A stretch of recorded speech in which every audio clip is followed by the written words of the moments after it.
নির্বাচনে সবকিছু মিলে যদি আমার ভোটাররা আমাকে ভালোবাসার সর্বোচ্চ চূড়া উপহার দিয়েছে, এই জন্য ভোটারদের প্রতি ভালোবাসা, কৃতজ্ঞতা। আর শিবা শানুভাই জয় চৌধুরী প্যানেলে আমাকে সম্পৃক্ত করেছেন যে ব্যক্তিটি সবচেয়ে বেশি আমাকে, সেটা হলো সনি রহমান, তাকে কৃতজ্ঞতা জানাই। এবং সাথে সাথে শিবা শানুভাই এবং জয় চৌধুরীকে অসম্ভব রকম ভালোবাসা আমাকে সিলেক্ট করার জন্য, প্যানেলে রাখার জন্য।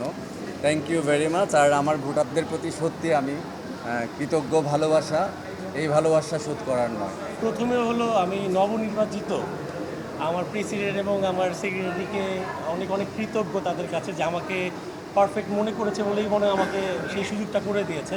কিন্তু আসলে একটা ভোটের মালিক ছিলাম আমি, যেটা আমি আমাকে দিব। বাকি সব ভোট আমাদের এই ভালোবাসার মানুষগুলো আমাকে জয়যুক্ত করেছে, সবার কাছে আমি কৃতজ্ঞ এবং আমি আমার ফুল প্যানেলের কাছে কৃতজ্ঞ।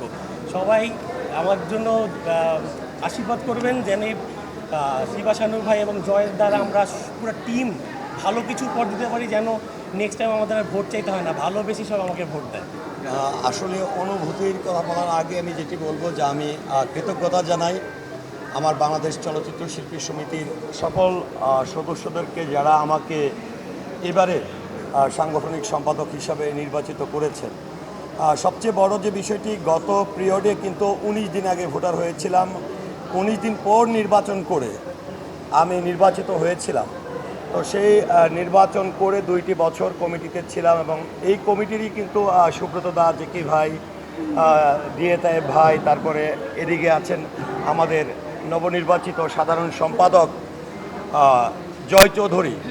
তো সেই জায়গা থেকে আমি কিছু একটা কথাই বলবো, যেটা প্রতিশ্রুতি এবং কাজের কথা বলে। সাংগঠনিক সম্পাদক মানে কিন্তু আমার খুঁটিনাটি অনেক কিছু বের করতে হবে, বের করে করে আমার প্রেসিডেন্টের কাছে উপস্থাপন করতে হবে, আমার সাধারণ সম্পাদকের কাছে উপস্থাপন করতে হবে।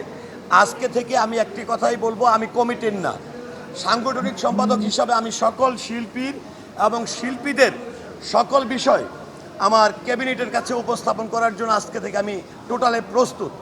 আরেকটা বিষয় আমি বলবো যে গত 2 বছর থেকে কমিটিতে থেকে কিন্তু আসলে এই শিল্পী সমিতি 1984 সালে কেন প্রতিষ্ঠিত হয়েছিল, শিল্পী স্বার্থ রক্ষা থেকে শুরু করে সংগঠনের স্বার্থ রক্ষা, সেই বিষয়গুলো অনেক কিছুই অজানা ছিল, যেটি কাজ করতে করতে গত 2 বছর জেনেছি। আমি দৃঢ় বিশ্বাস রাখি আগামী এই 2 বছরের অভিজ্ঞতাকে সাংগঠনিক সম্পাদক হিসাবে কাজে লাগিয়ে কিছুটা হলেও শিল্পীদের পাশে থাকতে পারবে।